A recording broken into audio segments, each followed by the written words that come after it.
Salam sejahtera Malaysia, denyut nadi suara rakyat bergema di channel ini.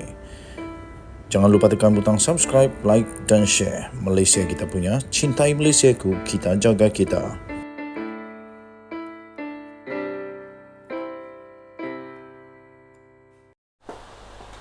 Salam sejahtera Malaysia. Denyut nadi suara rakyat bergema di channel ini. Selalu kita dengar tentang Perikatan Nasional, tentang PPBM, tentang PAS, macam-macam lagi kes yang melibatkan mereka, kontroversi, isu-isu yang melibatkan parti ini dan pemimpin-pemimpin dalam parti itu. Tapi kali ini ada keluar sedikit daripada itu, di mana Perikatan Nasional tiba-tiba sahaja menggesa polis untuk menyiasat dakwaan Menteri Besar Selangor telah menyalahgunakan kuasa memberikan projek sebanyak 700 juta ringgit Malaysia. Perikatan Nasional PN Selangor telah menggesa Polis Diraja Malaysia PDRM untuk menyiasat pembabitan Menteri Besar Selangor Datuk Seri Amiruddin Syari dengan sebuah syarikat yang didakwa dianugerahkan projek bernilai 700 juta ringgit secara rundingan terus oleh kerajaan negeri itu. Gesaan siasatan itu dijalankan selepas tular di media sosial semalam yang mendakwa Amiruddin menyalahgunakan kuasa dan konflik kepentingan dengan menggunakan kedudukannya sebagai Menteri Besar bagi menganugerahkan projek terbabit kepada syarikat berkenaan. Ketua Penerangan Perikatan Nasional Selangor, Muhammad Syukur Mustafa, berkata pihaknya tampil membuat satu laporan polis berkaitan isu berkenaan bagi membolehkan pihak PDRM memulakan siasatan terhadap Amiruddin yang juga adalah ahli Dewan Undangan Negeri Adun Sungai Tua yang didakwa mempunyai kepentingan dalam projek berkenaan. Katanya laporan polis dibuatkan berdasarkan laporan berita yang disiarkan sebuah portal berita semalam berkaitan Amiruddin dan Exco Selangor iaitu Isham Hashim yang didakwa kononnya mempunyai kepentingan di dalam syarikat yang dianugerahkan projek mega iaitu Landasan Lumayan Berjaya Sdn Berhad LLB. Katanya kenyataan itu syarikat itu dianugerahkan satu projek untuk mendalamkan Sungai Klang. Untuk mendalamkan Sungai Klang sepanjang 56 km yang berjumlah 700 juta ringgit secara runding terus. Katanya tujuan saya membuat laporan supaya pihak polis menyiasat perkara ini kerana ia membabitkan salah guna kuasa yang serius, katanya dalam kenyataan itu. Beliau berkata demikian pada satu sidang media selepas membuat laporan polis di Balai Polis Kinrara di sini pada hari ini. Katanya laporan berita itu diterbitkan, portal berita itu adalah berdasarkan pendedahan yang dibuat oleh Setiausaha Agung Parti Hijau Malaysia, Abdul Razak Ismail, setelah menyemak maklumat dengan Suruhanjaya Syarikat Malaysia SSM. Abdul Razak mendakwa Amiruddin dan Isham yang juga adalah Exco Infrastruktur dan Pertanian Selangor disenaraikan sebagai pengarah syarikat terbabit bersama 4 lagi individu. Sementara itu, Ketua Polis Daerah Serdang, Assistant Commissioner AA Anbalagan, ketika dihubungi mengesahkan menerima laporan berkenaan. Semalam Abdul Razak menerusi laporan portal berita dipetik berkata syarikat LLB dianugerahkan projek Gerbang Maritim Selangor yang membabitkan pembersihan sungai dan pembangunan Sungai Klang sepanjang 56 km dari Mid Valley City di Kuala Lumpur ke Pelabuhan Klang yang dikatakan menelan belanja 700 juta ringgit Malaysia. Dalam perkembangan yang sama, Setiausaha Akbar, Menteri Besar Selangor, J.J. Dennis memaklumkan projek itu bukan dianugerahkan oleh kerajaan negeri secara terus kepada LLB. Katanya LLB sedang mengumpul dana melalui inisiatif kewangan swasta PFI. Syarikat ini adalah anak syarikat kerajaan negeri di bawah Menteri Besar Selangor Incorporated MBI.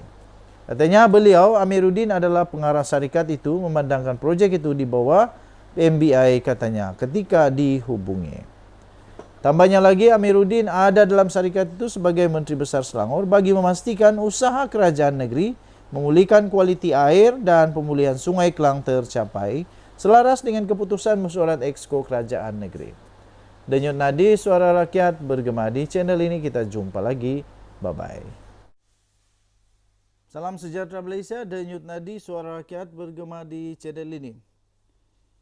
Hairan juga, semakin meronta, semakin meroyan, semakin lebih banyak persoalan yang timbul berkenaan dengan projek-projek yang telah dilaksanakan atau belum dilaksanakan dalam peringkat kontrak untuk diluluskan, dalam peringkat rundingan, dalam peringkat baru nak mula, dan banyak lagi peringkat lah. Adalah paling